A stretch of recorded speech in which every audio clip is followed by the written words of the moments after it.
उसके camera mechanism, उसकी motor mechanism, उसकी जो फ्रीक्वेंसीज जिसके ऊपर चलता है वो उन सबको इवेलुएट करेगा। पाकिस्तान क्लेम करेगा कि नहीं इसको हमने मार गिराया है, बट इसके दूसरे परिणाम जिसको बोलते हैं बिहाइंड द कर्टन की जो एम्स होते हैं वो कभी भी हम नाकार नहीं पाएंगे।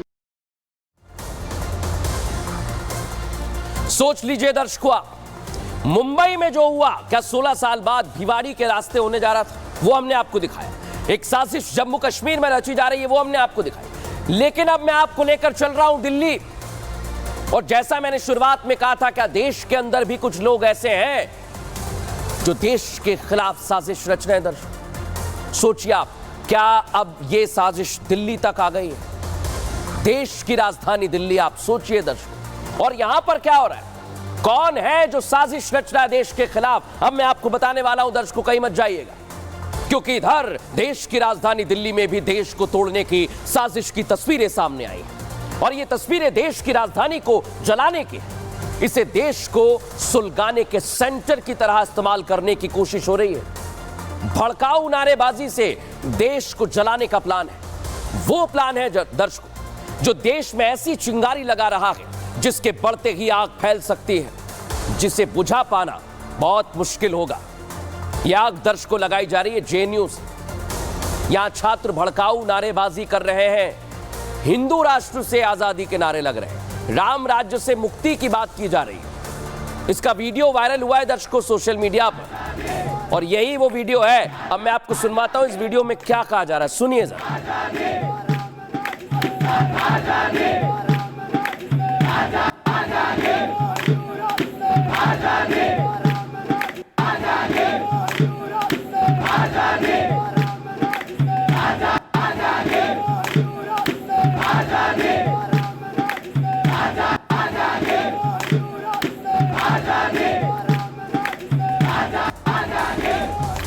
सोचिए दर्शकों, एक बार फिर यहां नारे लगाए जा रहे हैं, लेकिन सवाल यह उठता है कि जेएनयू में पढ़ने गए ये छात्र इतनी ईर्ष्या क्यों पाले हुए हैं, इतना द्वेष आखिर इनमें कहां से आ रहा है, इनके जहन में कौन है जो जहर घोल रहा है। ये छात्र देश को आगे बढ़ाने के बजाय किस दिशा में आगे बढ़ रहे हैं, ये सवाल आज खड़ा हो रहा है दर्शक। लेकिन आप सोचिए, जेएनयू जैसा संस्थान, अगर यहां पर इस तरह की नारेबाजी होगी, इसके क्या कारण हो सकते हैं, इसके पीछे वजह कुछ और हो सकती है दर्शकों। लेकिन नारे, आप सोचिए, राम राज्य से नारे की बातें कही जा रही हैं। सोचिए आप, नारे की बातें कही जा रही हैं, इसके लिए जांच पड़ताल भी की जा रही है दर्शकों।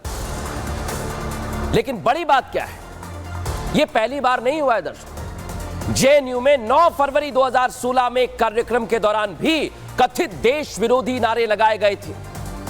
तब इस घटना ने पूरे देश में उबाल लाकर रख दिया था, आपको जानकारी होगी इस बात।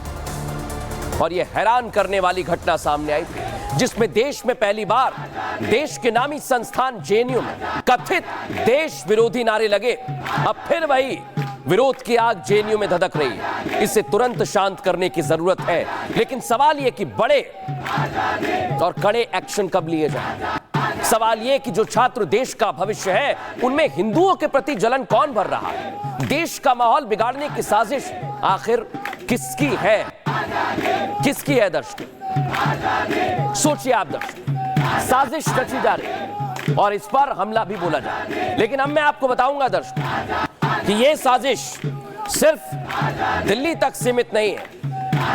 यह साजिश भिवाड़ी से होती हुई जम्मू कश्मीर पहुंची, दिल्ली जेएनयू में आ गई, और उसके बाद कहां पहुंची दर्शकों, मध्य प्रदेश में। और मैं बार बार कह रहा हूं कि 16 साल पहले जो मुंबई में हुआ था, ऐसा ही कुछ रचा जा रहा है दर्शकों, क्योंकि मध्य प्रदेश से भी कुछ ऐसा ही सामने आया है, और जो सामने आया है वो आपको चौंका देगा दर्शकों। इसलिए मैं आपसे कह रहा हूं, एक और साजिश की जा रही है, और इसमें भी देश विरोधी बातें कही जा रही है। देश की राजधानी दिल्ली में क्या चल रहा है दिखाया आप, देश के दिल मध्य प्रदेश में भी एक साजिश हो रही है। प्लानिंग देश में पाकिस्तान, बांग्लादेश और श्रीलंका जैसे हालात बनाने के, दूसरे देशों में हो रहे हिंदुओं के अत्याचार जैसा डर पैदा करने की। और कोशिश कौन कर रहा है दर्शक? कांग्रेस कर रही है। कांग्रेस, वही कांग्रेस जो देश पर कब्जा करना चाहती है। कांग्रेस के अध्यक्ष मल्लिकार्जुन खड़गे देश पर कब्जे की बात कह चुके हैं। और इधर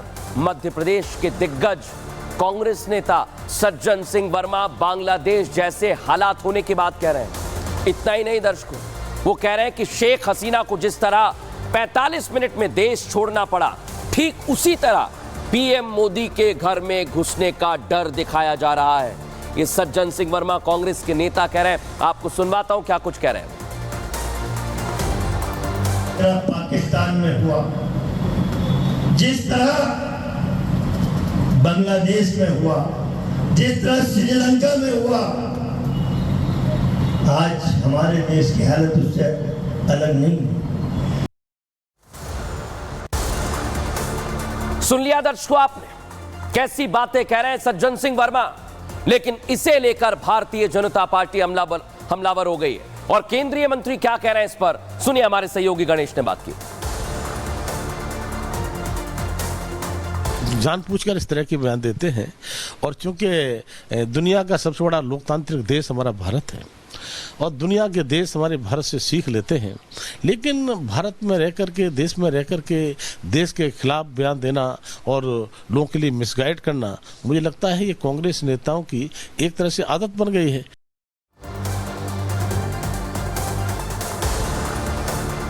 दर्शकों, खबरों में आगे बढ़ेंगे और बात करेंगे बाबा बागेश्वर की। बुलडोजर की पर्ची उन्होंने निकाली थी और आज वो सच साबित हो गई है। दर्शकों, ऐसा मैं क्यों कह रहा हूं इसके लिए आपको बताता हूं पूरी खबर, पूरी एक्स्ट्रा रिपोर्ट हमने तैयार की है। दर्शकों, कैसे कार्रवाई की जा रही है वो तो आपने देखा। बाबा बागेश्वर आप सभी जानते होंगे, वही बाबा बागेश्वर पंडित धीरेन्द्र कृष्ण शास्त्री जो सनातन का झंडा लिए लगातार आगे बढ़ रहे हैं, पर्चा लिखकर लोगों की समस्याओं का समाधान करने वाले बाबा बागेश्वर ठटरी तो बांधते हैं, लेकिन जिस तरह से मध्य प्रदेश में अपराधियों पर बुलडोजर एक्शन हुआ, बाबा बागेश्वर खुलकर कार्रवाई के समर्थन में आ गए हैं। सनातन के खिलाफ, कानून के खिलाफ जो काम करेगा, बुलडोजर उसके लिए खड़ा हुआ है।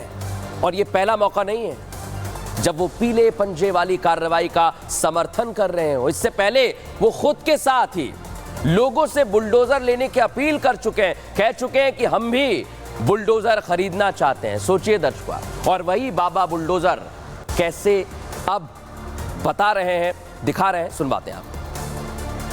हैं सब हिंदू एक हो जाओ और पत्थर मारने वालों के घर पर बुलडोजर चलवाओ, और कुछ दिन बाद हम भी बुलडोजर खरीदने वाले हैं।